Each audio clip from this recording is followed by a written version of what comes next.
অপকর্ম, চুরি, লুটপাট, দুর্নীতির বিরুদ্ধে তদন্ত শুরু করল, তখনই সচিবালয়ে ঘাপটি মেরে থাকা হাসিনার দালালেরা বিভিন্ন অপকর্মের ফাইলগুলোকে আগুনে পুড়িয়ে দিল।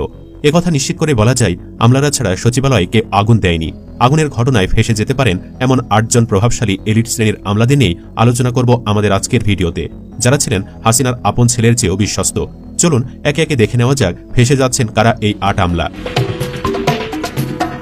নাম্বার ১, মোহাম্মদ মুসলিম চৌধুরী। সচিবালয়ে আগুন লেগেছে, পুড়ে গেছে আর্থিক প্রতিষ্ঠান বিভাগ দপ্তর, আর এই দপ্তরের সাথে যুক্ত ছিলেন মোহাম্মদ মুসলিম চৌধুরী। জানলে অবাক হবেন, অন্তর্বর্তীকালীন সরকারও অবসরে যাওয়া মুসলিমকে পদায়ন করে নতুন করে নিয়োগ দিয়েছে। মোহাম্মদ মুসলিম চৌধুরী সাবেক অর্থ সচিব এবং সরকারের সাবেক প্রধান হিসাব নিরীক্ষক ও নিয়ন্ত্রক অর্থাৎ সিএজি ছিলেন।